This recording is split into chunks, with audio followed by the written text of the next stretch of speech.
Good afternoon. My name is Dave Swinford with the 2nd Company Georgia Artillery and lately with the 8th Pennsylvania. We're out here today. We're going to discuss a few different types of cannon that we have available for our unit. The first one being a 3-pound field piece. This is a field piece. You notice it has tall wheels. It isn't one of the naval trucks or the garrison trucks that you see inside of fortifications. It's designed to accompany a battalion of infantry on the march. 3-pound guns and 6-pound guns were considered battalion guns, and they were the heavy support for a battalion of infantry. This gun is an iron piece. It is a 3-pound tube, weighs about 350 pounds. The rest of the gun comprising of the carriage is just called a Congreve carriage. Congreve style was a British style. It contained 2 side boxes and a trail box.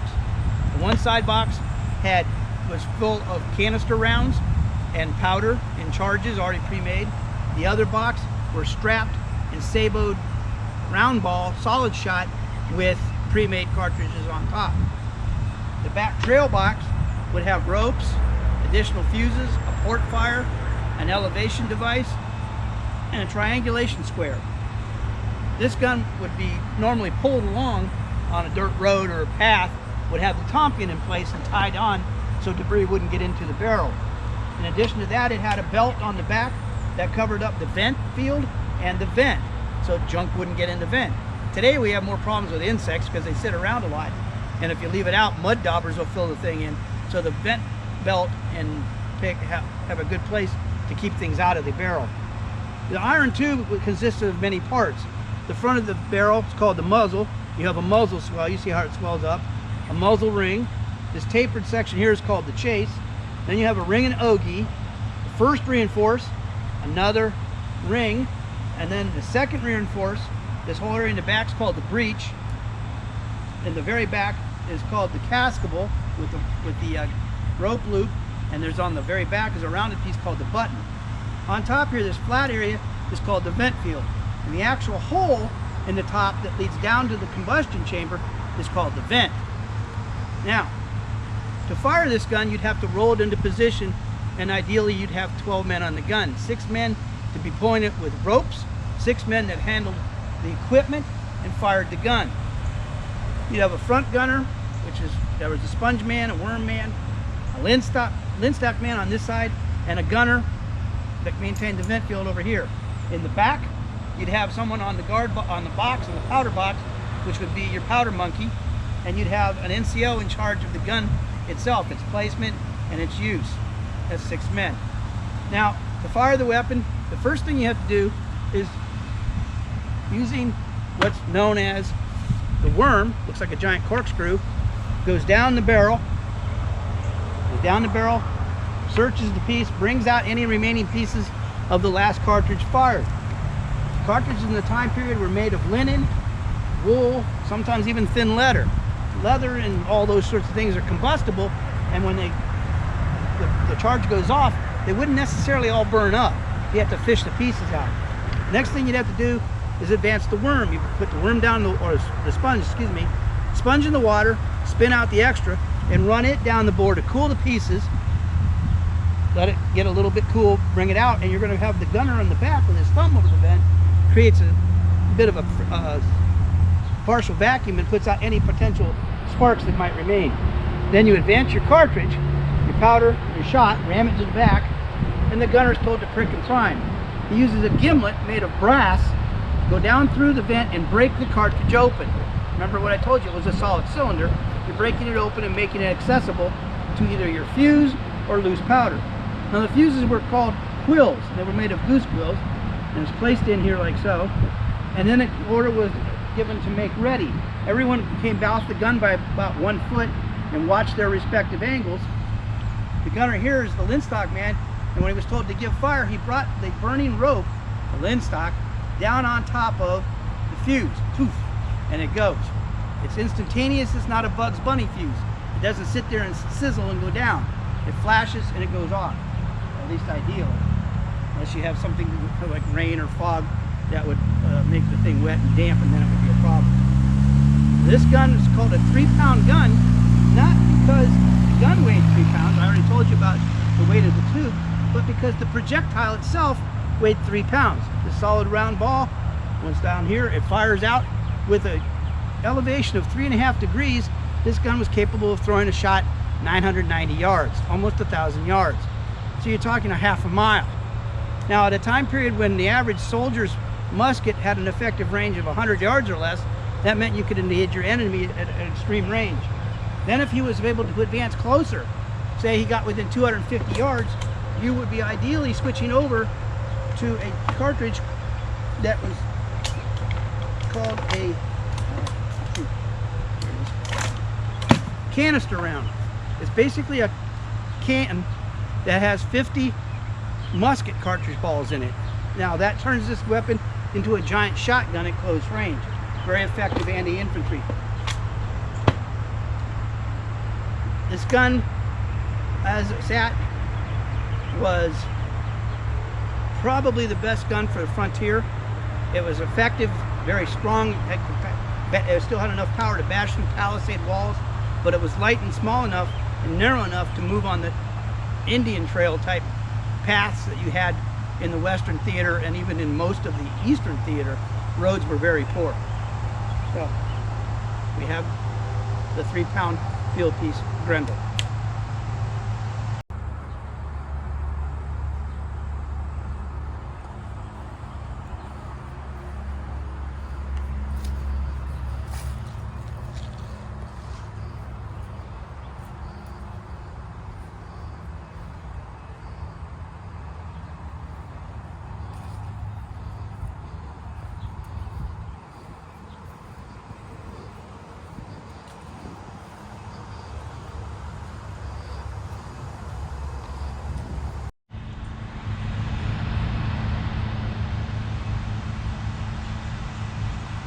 Good afternoon. Continuing our tour of the artillery of the 2nd Company, we have in front of us here now a bronze 1.5-pound gun on a galloper carriage. This gun has the same contours of barrel. It's called a cannon, and this is again a piece that you would find with battalion of infantry. It's lightweight. It's designed to be, a galloper is designed to be pulled by a single draft animal or a small animal. This one could be pulled by a pony or small animal, even possibly a goat. This has a 1 1/8700 bore. It's made of bronze, so it doesn't have a sleeve. Bronze has a much higher burst strength than, say, the iron gun 3-pounder. The iron gun has a 1/4 4140 steel sleeve in it to make it proof, so that it has no chance of exploding. The bronze gun has been proofed out at twice the normal usage of powder and ball, so it's secure. It also has the muzzle swell, the muzzle ring, the chase, ring and ogee, first reinforce, ring and ogee, second reinforce, the breech, the vent field, the vent, cascable, and the button in the back. Now this gun's mounted on a carriage that again has 2 side boxes. Now, when I read through the literature on this type of carriage, this gun, it depended on the company that you were in, which company of artillery you had, as to how they loaded out the side boxes.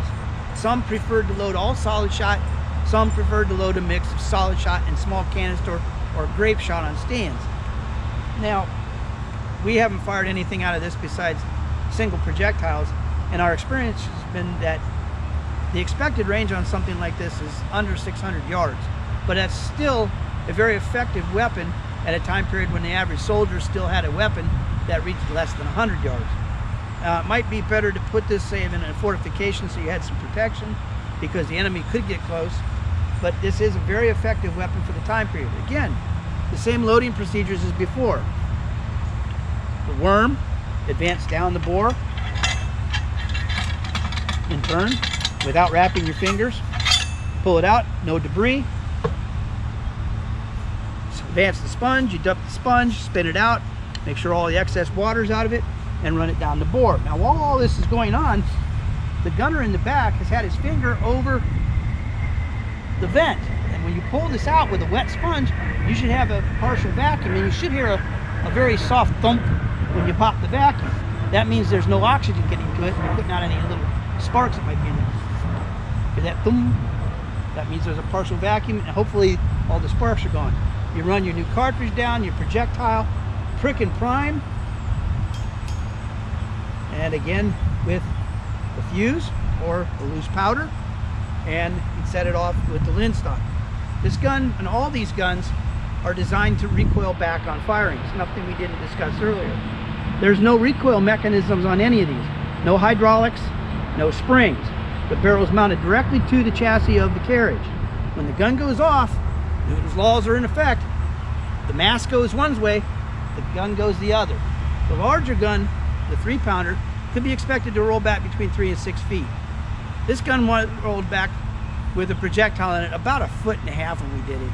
Not very far, but still enough that you don't stand behind the wheel when you're firing the weapon. Same thing with the 3. Our large 6-pounder that we fire at Fort Morris could, on some ground in Fort Morris, is very flat and sandy, and that gun can move pretty well. I'd say 6 to 18 feet with a heavy load. So you really don't want to be behind that gun because it weighs over a ton. This gun is considered very lightweight, very maneuverable, very portable. Probably only needed a team of 6 men instead of 12 like the 3-pounder. So it was economical in use as well as being small and not expensive to build. And that concludes our 3-pound or 1.5-pound galloper gun.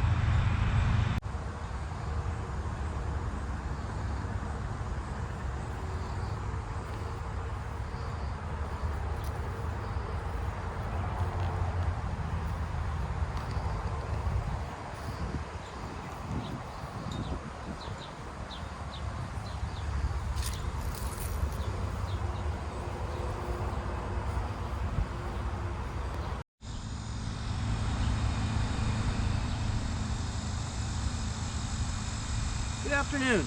Welcome back to our discussion of 18th century artillery with the 2nd Company Georgia Artillery, 8th Pennsylvania. We have here on the end our last example. This weapon is referred to as a howitzer. Howitzers are different from the field guns that you saw earlier. The field guns have a much larger or longer barrel. This is a very short barrel. The field guns are designed to have an elevation of plus or minus about 7 degrees. In other words, you can depress the barrel 7 degrees, or you could raise the barrel about 7 degrees, a rather limited arc. They were designed as direct fire weapons. The howitzer is the exception. It's got a short barrel, has a deep chassis to its carriage, and it had the ability to elevate the barrel to nearly 45 degrees.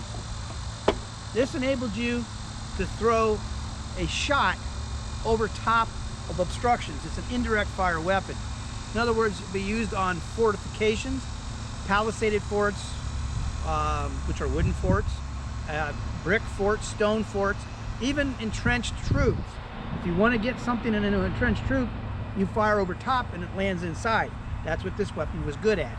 In addition to being a different angle or trajectory, it also fired a different projectile. If you remember, the previous guns, the artillery pieces we looked at earlier, fired either solid shot or canister. Solid shot being a solid iron ball, and the canister being a small can with 50, 60 musket-sized balls in it that turned it into a giant shotgun. This gun was a little different. This gun fired shell. It's a hollow sphere filled with gunpowder, had a wooden plug and fuse on the outside. Now the artillerists had to cut this fuse to what they believed was the correct length. They knew what the burn rate of the fuse was, and if they knew the distance, they could figure close enough that the weapon would fire the ball, light the fuse. When it fired, the flame would come around the windage of the bore and the projectile, light the fuse, and ideally would go off just over top of your enemy or as soon as it hit the ground at their spot. Now, you'd want to cut the thing long enough that it got there, but not so short that it went off in front of your gun. So the artillery better had to know what they're doing, and they also had to know that distance fairly exactly. To do that, they had distance estimators for this gun that was basically something that they held in their mouth, held it out, and they measured lines on the stick that they were looking at versus the size of a man. And it told them the distance. If the man was 4 sticks high, he was X number of yards away. If he was only 2, he was further away. If he was only 1, he was much further away then. And that small device I have was good out to about 500 yards. Now, this weapon, when fired, was fired in the same manner as the other ones. It's a muzzle-loading artillery piece. Everything went in through the muzzle, everything came out through the muzzle. To load it, You cleared it first with a worm, then you sponged it, and then you loaded the charge and the shell. You loaded them separately because this is a chambered piece. In other words, the main bore is 3 inches across, but down here past the trunnions, it narrows down to only 1.5 inches in diameter. Uses much less powder and throws the ball less distance, but at a much higher arc. And when you use the smaller amount of powder, ideally, it supposedly reduced the concussion and made the ball stay together better and the fuse go off like it was supposed to. Now this gun is still a fairly large gun in terms of weight. It's not something you want to pick up and carry. It again required 6 men to pull it, or a horse on a limber, and it required 6 men to fire it. 1, 2, 3, 4. The 5th at the gunner's box with the cartridges, and the 6th man as an NCO to direct the fire, to lay it down correctly.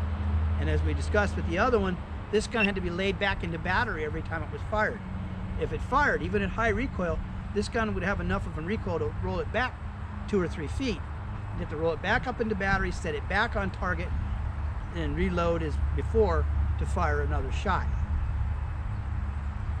Now this pretty much concludes our artillery demonstration, or our overview of our 18th century artillery.